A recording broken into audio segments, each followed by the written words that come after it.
This is a full story. Puppy wishes you all a happy and enjoyable story. At home, on the brink of bankruptcy, I had no choice but to shamelessly beg my ex-boyfriend. In the freezing winter, he left me locked outside all night. Only when dawn broke did he appear at the door, embracing a girl. The girl threw money in my face. Did you think about this day when you abandoned Ayen? I hadn't thought about it. I once believed we could grow old together. But now, I'm on the brink of death. When I received the sixth call, it was 3:30 a.m. "Hello, Ayen said you can come in." A delicate female voice came through the phone, mixed with some indescribable noises. I didn't respond, hung up, and got out of the car again. Since early morning, he had been calling me periodically, but no matter how much I pounded on the door, he refused to open it. He hated me, so he tormented me mercilessly. In the bitter cold, my cheeks were flushed and slightly burning. The driver had waited for me for 3 hours. I couldn't afford any more money. "Driver, here's the last 300 yuan I have. Sorry for the trouble." The driver muttered something and drove off, leaving me behind. It must be quite unfortunate for him to have a passenger like me. I knocked for 3 minutes, and all I heard were some scattered noises. But I didn't dare leave and huddled in a corner. My brother was still in the hospital, and Tony was my last hope. No matter what conditions he had, as long as he would lend me money now, I would agree to anything. I gripped the phone tightly, hoping the next call wouldn't be a prank. Tony once said that no matter when I needed him, he would appear within a minute. But now he was just a wall away, unwilling to see me. I wrapped my clothes tightly around me. The knife-like wind seeped into my collar, making me shiver uncontrollably. I hated the cold more than anything, and Tony knew that. When we went shopping, he would warm my hands in his pockets. In the middle of the night, if I woke him with my cold feet, he would get up to refill the hot water bottle for me. He was so smart and had such a good memory. He must remember. But he didn't love me, so he must have forgotten. I was both tired and cold, wanting to sleep but afraid to. When the first light of dawn hit me, I woke up in shock. Luckily, I hadn't slept too long. I wasn't afraid of dying, but I couldn't die just yet. I dialed the phone, but no one answered. When it was fully light out, Tony finally appeared at the door, lazily dressed in a robe. His hair was messy, but his bangs lay flat on his forehead, and he looked down at me with a cold gaze. "You came so early?" Tony's voice was low, seductive in a way, but all I felt was the biting cold. "About the money you promised yesterday." My voice was hoarse, and my head was a bit dizzy. Before I could finish, the girl who stayed over at Tony's place last night walked out in high heels, holding a small stack of money. "Ayen, why do so many people come to you for money? Do you think you're an ATM?" Tony embraced the girl, but kept his gaze fixed on me. The scene before me was painful to witness. I averted my eyes and spoke with difficulty. "Not 3 million, just 500,000. I will pay you back as soon as possible." Hearing this, the girl angrily threw the money at my face, saying, "How dare you show up here? Did you never think about this day when you abandoned Ayen?" My face, already numb from the cold, was now stinging with the force of the money hitting it. I bit my lip and remained silent. Did I ever think this would happen? I didn't think so. Back then, I was young and only dreamed of growing old together. But now, I have nothing left. No one to grow old with me. I had no time for my pitiful pride and slowly bent down to pick up the money, one note at a time. "This looks like 10,000 yuan. I will count it and write an IOU for you. The interest will be at the bank rate." My head was spinning, and I paused before continuing. "Then I'll leave now." I tried to appear as meek as possible, almost unrecognizable as Haley. Tony was enraged by my submissive attitude. He stepped down the stairs and roughly lifted me up. "Haley, when I begged you to stay with me, you didn't have this attitude." Thinking back on the years we had, the constant breakups and reconciliations, we should have ended it long ago. I was unwilling to face him directly and weakly pushed his hand away. "I'll pay you back the money. Everything else was settled a long time ago." Tony seemed to be about to say something, but before he could, my vision darkened, and I couldn't see anything anymore. Before I lost consciousness, Tony's face was furrowed in concern as he repeatedly called my name. It seemed like it was the same when we first met. I was hit by his basketball and lost consciousness immediately. He frantically carried me to the infirmary and stayed by my bedside day and night. On the hospital bed, when I woke up, Tony was sitting by the floor-to-ceiling window, holding a notebook. If he was so busy, why was he still here? Our eyes met, and his frown eased slightly before turning stern again. "Your fever has gone down. You can leave if you're fine." He stood with one hand in his pocket, looking down at me. I raised my hand and asked him for the bill, but his brow furrowed. "Haley, do you really have to be so clear-cut with me?" I insisted, but he turned his back to me and answered the phone, his posture showing impatience. I looked at Tony and then outside the window. Rocky was in the hospital bed, seeing only a bare poplar tree. Tony's call went on for a long time, and when it ended, I heard his secretary asking about his engagement. Was it with Serena, whom I saw today? She seemed to be a suitable match. I was dazed until Tony spoke, snapping me back to reality. You don't need to return that 10,000. I can lend you 3 million, but I have a condition. A wave of terror gripped my heart, and I suddenly felt scared. Tony, you know how my mother died. I wouldn't do such a thing. You will. I hadn't seen Tony this resolute in a long time. When was the last time? It was when he promised me in the rental apartment that he would give me a good life in the future. Now Tony had truly become successful, but the person by his side wasn't me. I held my head high, trying hard to keep my voice steady. Why do you think I would agree? Tony's fingers lightly brushed my lips, sending a sudden chill through me. But his eyes remained cold. After your father's accident, the business of the Haley family should be under your brother Rocky's control. Where is he? Others are eyeing it, and some want to win over your stepmother's unborn child to take over the Haley family's assets. It must be hard now, right? For 3 months, until I get married, be my girlfriend. I couldn't process the rest of his words. The pine scent around Tony mixed with the hospital disinfectant, making my stomach churn. I pulled out the 4 and ran to the bathroom, clutching the toilet and vomiting desperately. But there was nothing in my stomach, only bitter bile, and tears I hadn't noticed started streaming down. How pathetic. Haley, look at yourself now. I huddled with my knees for a long time until my phone rang, snapping me back to reality. It was Rocky's nanny, Miss Haley. He's awake now. Do you want to come and see him? I had forgotten. I hadn't visited him today. I struggled to get up, my vision blurring before I could barely see. When I opened the door, Tony was standing there, frowning slightly and unconsciously twisting his cufflinks. This was his nervous habit. When he was raising investments during the startup phase, he appeared calm and talkative on the surface. But under the table, he kept twisting the cufflinks I gave him. But now, the cufflinks had long been replaced with the latest style. I watched his movements for a long time, and realizing I was watching, he quickly clasped his wrist. The conditions can be discussed, but I gathered up all my remaining dignity and pieced together a semblance of Haley in front of him. Mr. Tony, I will find another way. I'm sorry for coming to you for money in desperation yesterday. Haley, your father's old friends are just watching. Those old foxes won't lend you money without taking sides. The only one who can help you now is me. Tony's tone was more urgent, showing he was well aware of my current predicament, which explained his certainty. Mr. Tony, you do understand my situation, but you still don't really know me. Tony opened his mouth to say something, but was interrupted by a sudden, urgent phone ring, which he ended, only for it to ring again a second later. It was Serena. They were a perfect match, a natural pair. I really shouldn't be here. I left the 10,000 yuan on the bedside table and took the elevator to the top floor's private clinic.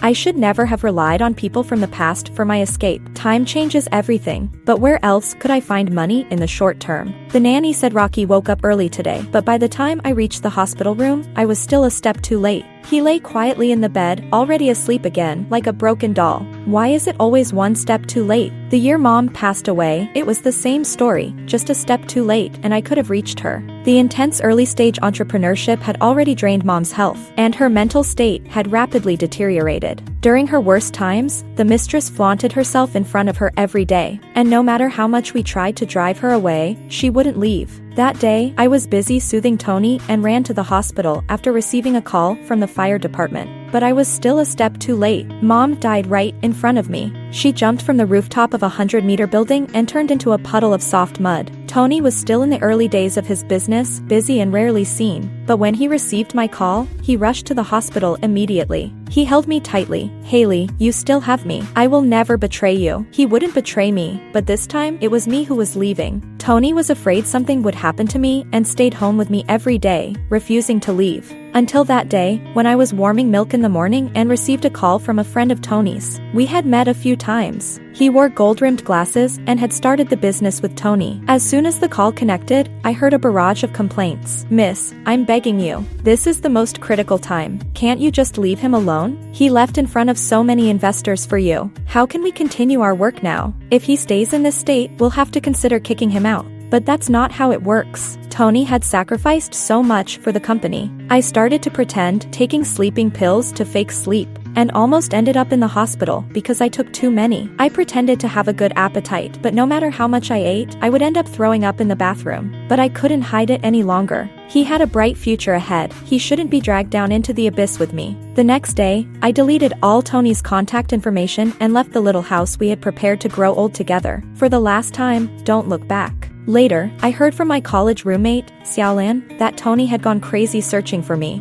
He canceled all his meetings and even lost a major project because of it. I felt quite sorry at the time. If I were still with him, I would have advised him well, to distinguish what's important and what's not, to eat well, not to drink so much for socializing, to sleep early and rise early, and avoid staying up late, as it could lead to sudden death. But on second thought, being with me was delaying him. That night, when I returned home, there was a dark figure squatting at the door, blending into the night but adding a heavier shade of ink. The oranges he was holding were scattered all over the ground, and I saw the face I had missed day and night. He seemed to have drunk quite a bit. When he saw me, he cried out loudly, "Haley, wait for me a bit longer. We'll get through this soon." Oh, he thought I had run away, not knowing how his business partner had mocked me in front of him. But how could being with him be considered a hard life? Tony, look at my family's situation. You just stay with me and can't help it all. What else can I expect from you? We're not meant to be together. It was just a fling. Why did you take it so seriously? I advise you to make good money so you won't have to live with a young girl in a rented place in the future. Every word pierced his heart.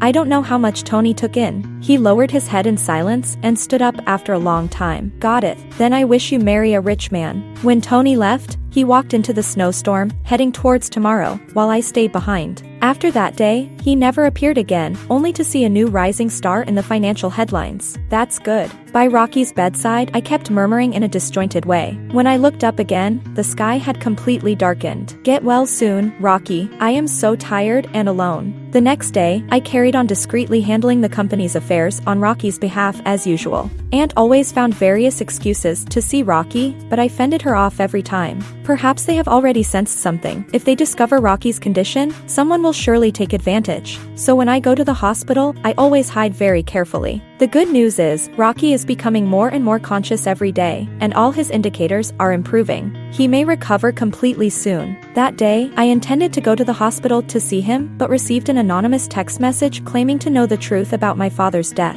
My father died suddenly the night before New Year's Eve. After my mother passed away, Rocky had a big fight with the family, was sent abroad to study, and I moved out of the old house. On New Year's Eve, we didn't go home, leaving only my father and that woman. I thought it was just an ordinary night, and I edited a New Year's greeting message on my phone. But after much hesitation, I still didn't send it to my father's phone. I couldn't forgive him on my mother's behalf, but I also didn't expect him to leave so suddenly. When he was taken to the hospital, he was already dead and was diagnosed with sudden death. Although he had many underlying diseases, I don't believe the illness would flare up so suddenly. But when I returned to the old house, the woman was already pregnant and starting to prepare for the funeral. Fortunately, in his secret will, he left the shares to Rocky and only left some real estate to that woman. Rocky only received the news the day before the funeral, and was still abroad preparing for the final exam. At the funeral, Rocky looked gloomy and held my hand tightly. Other relatives coveted the shares inherited by Rocky, and we only had each other. But who knew, the next day he had a car accident, and now he is lying in the top secret convalescence of this hospital, waking up for no more than 3 hours a day. If someone knows the truth about my father's death, perhaps it is also the best opportunity to bring down that woman. I didn't hesitate much, put on a baseball cap and went to the nightclub designated in the text message in case it was true. But I never thought I would meet Tony here. His tie was gone, and the 2 buttons on his black shirt were undone, revealing a patch of white. Serena shyly leaned against him, shaking a glass of red wine in her hand. Oh, isn't this the one who was picking up money on the ground? Why, can't you borrow money, so you come out to accompany the wine? Tony's face changed almost instantly when he heard the sound and saw me. Haley, is this the way you want to do it?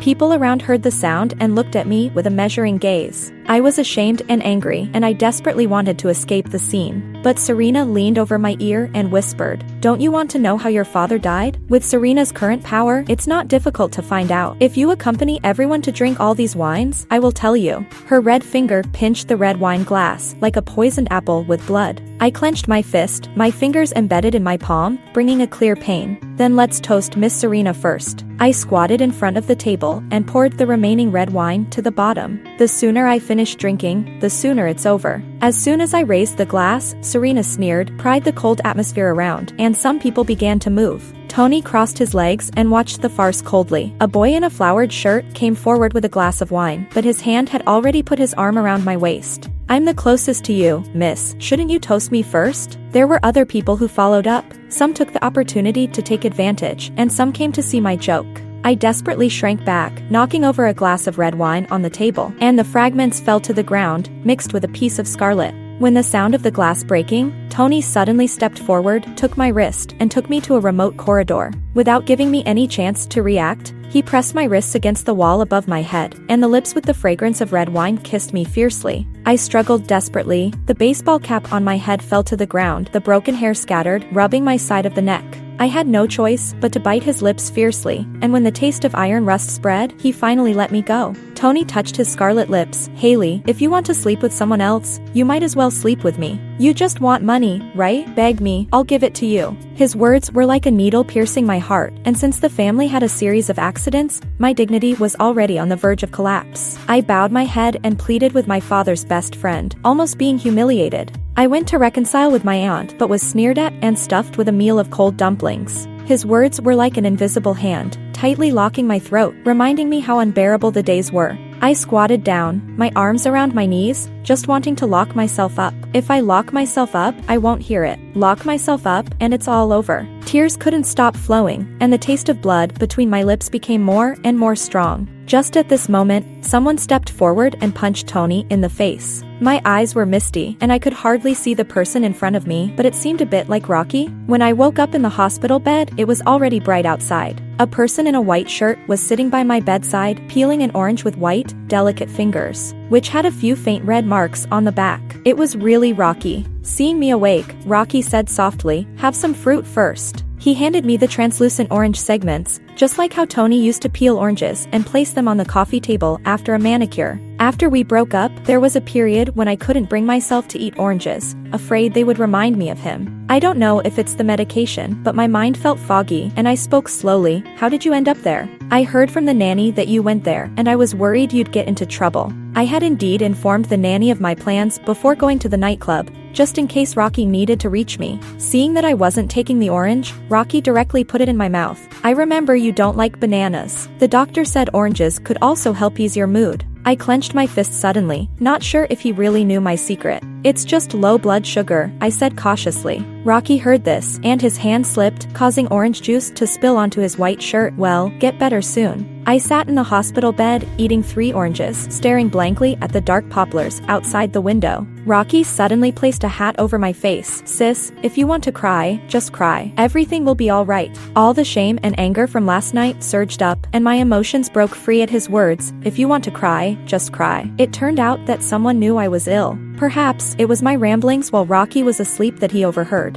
I sat for a long time before it dawned on me about the message from last night. "By the way, Serena said she knew how Dad died." Rocky turned his head at the mention and gently wiped the tears from the corners of my eyes. "It definitely has something to do with that woman. I'll investigate. Don't deal with Serena, that crazy woman, anymore. Leave the rest to me." Rocky seemed to have matured a lot after studying abroad for a few years. In just a short time, it seemed like we had both changed. Around noon, Rocky volunteered to go downstairs to get me some seafood porridge. As soon as he left, Tony appeared at the door of the hospital room. Tony's face was bruised and swollen, with half of it still swollen. He seemed to have not slept all night, with dark circles under his eyes and red blood vessels on the whites of his eyes. When Tony pushed open the door and walked up to my bed, he said, "I'm sorry. I didn't know you were ill. Haley, please look at me. I can give you whatever you want. I never meant to humiliate you. I was just frustrated." I turned my back to the window, tears uncontrollably streaming down, soaking the pillow in an instant.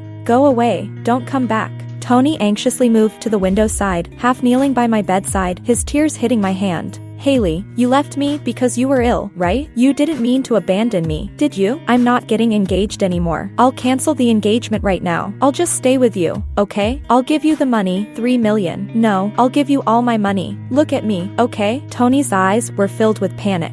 I buried my head in the blanket, Tony's voice becoming somewhat distant. He kept saying things, but I didn't want to hear another word. I had lost all dignity with him. He was now trying to piece together a broken Haley, but I am already ill. I've been ill for so long, endured so much. Why can't I just rest now? When I peeked out again, Tony had left all his cards on the bedside table. Rocky, holding a bowl of porridge in one hand, appeared at the door of the hospital room. He had a cold expression, fists clenched, the red marks on his hands looking fierce. "Tony, my sister doesn't want to see you. I don't want to have to deal with you in front of her. Get out yourself." Tony looked down at me. I shrank back into the blanket. Footsteps sounded as Tony, with a face full of bruises, walked to the door. The 2 men appeared in the gap of my blanket. Rocky's lips were tight, blocking Tony's way. Go back and ask your good fiancée what she did. When you started your business, my sister supported you behind the scenes. Go ask your business friends what they did. My sister ended up like this, and you're really to blame. Don't come back. If you do, I'll hit you every time I see you. My brother is really quite formidable now. Tony walked out of the hospital room with his head down, but I could still see him standing like a stone sculpture through the gap in the poplar trees. Pull the curtain down. I don't want to see him. Rocky drew the curtains, leaving only a small gap through which the afternoon sunlight fell perfectly on the seafood porridge at the head of the bed. I had a good appetite that noon. I finished my meal without feeling nauseous, and Rocky stayed with me while working. The family matters were still a mess, but were slowly improving. Rocky appeared at the meeting and quelled some of the rumors. Even our close relatives seemed somewhat disappointed. The stepmother, with her prominent belly, also had the audacity to attend the meeting. My aunt,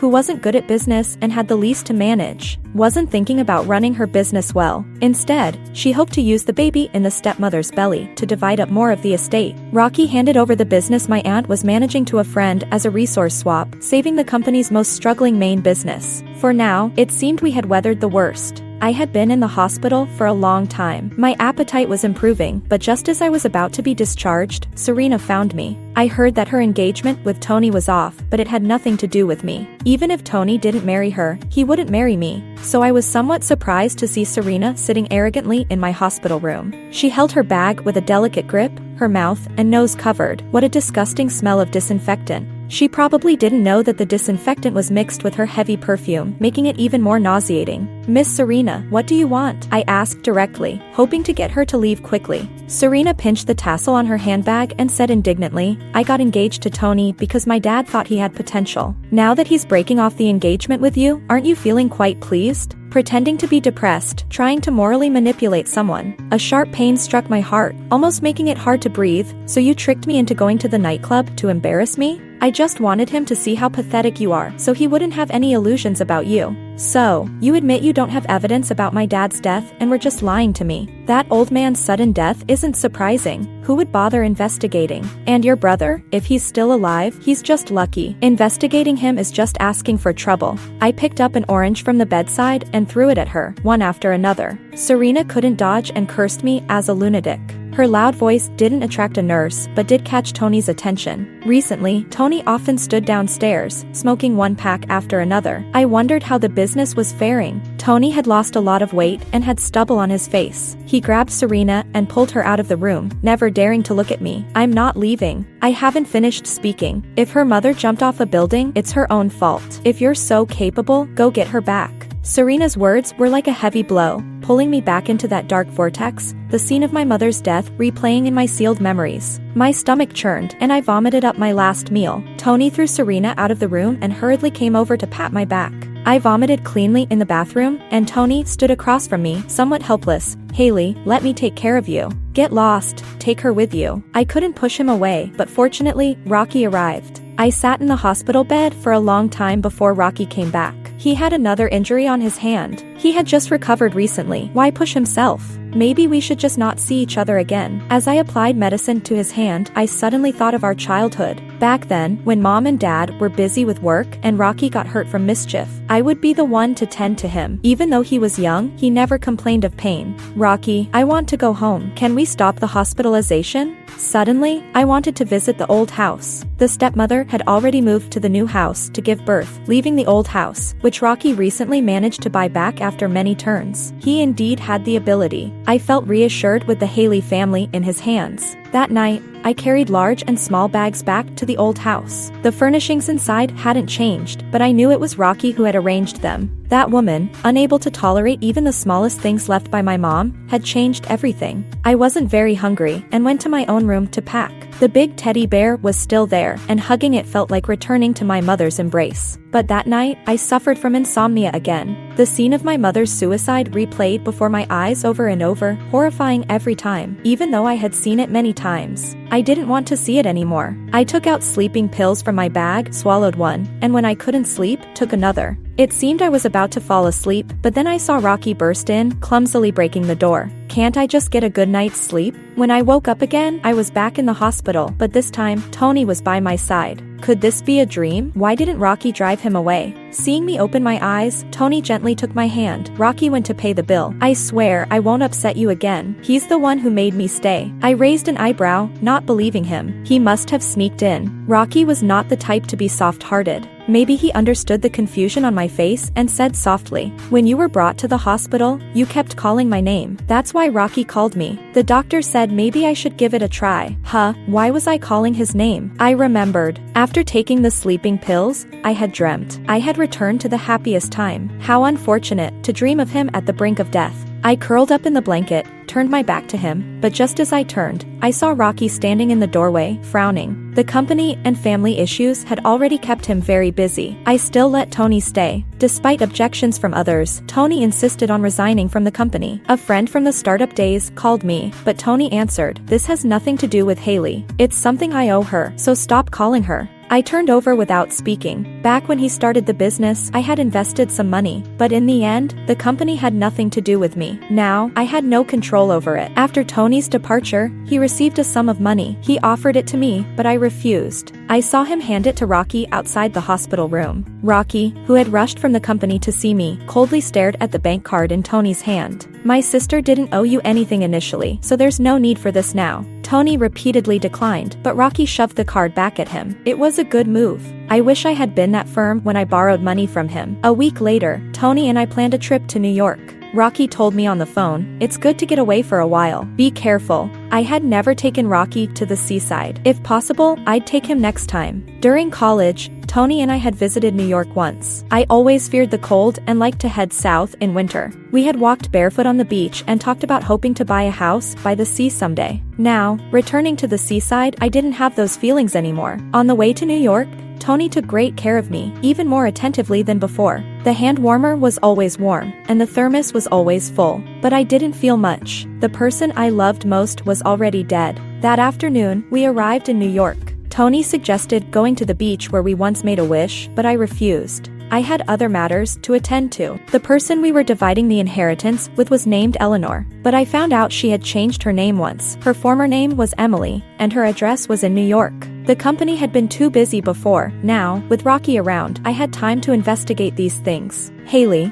do you remember when we were under this tree before? We made a wish to." Tony had become particularly talkative since arriving in New York. "Tony, I've forgotten. I don't want to remember it." He stopped talking and silently handed me a coconut. "Then let's have some coconut water. I'll go wherever you want." Later, we went out to sea several times. Emily's social connections weren't complicated. She had a brother who handled sea excursions in the tourist area. They looked quite similar. "Master, this octopus is so beautiful," I said, crouching on the deck and pointing at a brightly colored octopus. He glanced at it and continued pulling in the net. "Blue-ringed octopus, poisonous. Just throw it back." "What happens if you accidentally eat it?" "Sudden death. It's only a matter of days." The octopus wiggled its tentacles and crawled towards me, but Tony kicked it back into the sea. That evening, I called Rocky and told him about the day's discoveries. Rocky responded with restrained not continuing the conversation, and he didn't sound very happy. "Aren't you happy? At least there's a clue about Dad's cause of death." "Sis, let me handle this. I'll take care of it." After waking up, he had suddenly become the pillar of the family, and it seemed he didn't need me anymore. Feeling disheartened, I threw my phone onto the bed, but somehow I dialed Tony's number. "Haley, what's wrong? Are you feeling unwell?" Tony's anxious voice from the receiver startled me. "It's nothing. I dialed by mistake.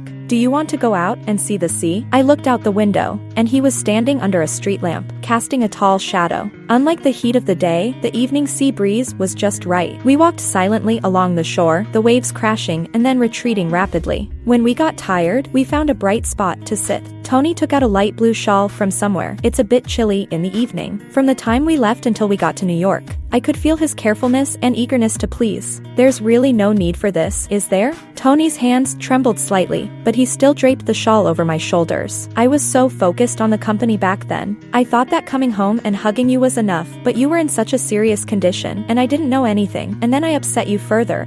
Do you remember the time we watched the fireworks by the sea?" I brought up the past voluntarily, which surprised Tony. He nodded blankly and watched me continue. "I think it was around here. We arrived late and could only stand in the highest spot on the edge. The fireworks we saw that day, I feel, were better than any I've seen since. But maybe not. not. It was just an ordinary fireworks display, and it only seemed special because I liked you at the time." Tony clenched his fists nervously and stared at the sea. "Tony, we can't go back. I don't love you anymore." Emily's brother was taken away on the 5th day. Rocky sent a message saying that on the day Eleanor's child was born, a suspicious figure was seen outside the delivery room. Under Rocky's threat, the man confessed everything honestly. He revealed that he was actually the father of Eleanor's child. The two of them had come out of New York as a couple. Eleanor, however, was unwilling to settle for the lowest job and had set her sights on my father. Emily's brother, who was back in New York, had provided the blue-ringed octopus used in the crime. My father was initially treated as a case of natural sudden death, but the will they obtained had no legal validity. So, they plotted to crash Rocky's car, hoping to use the child to reclaim the Haley family. Everything turned out just as I had imagined. Money, desire, people are always drawn to these like moths to a flame. Before leaving New York, I spent a whole day at the beach. Tony sat not far away, constantly keeping me company. During our time in New York, he kept bringing up the past, but a broken mirror can never be restored. When we return, let's sever all ties completely. The warm sun made me drowsy. I don't know how long I dozed off until I heard a commotion in the crowd. A child seemed to have been swept away by the waves. The parents, holding a life preserver, anxiously cried out. Some people said that someone had already gone to rescue the child. I turned around but did not see Tony in my peripheral vision. The child was rescued, but Tony was not. New York awarded him a bravery medal. The kind innkeeper thought we were a tragic couple and offered to accept it on my behalf. I declined. I am no longer anyone to him. Let his medal stay here forever. After taking care of all the arrangements, I returned home alone. Before getting in the car, I found a draft message on Tony's phone, intended for me. "Let's go see another fireworks show. But there is no longer a place for us in this world." The end.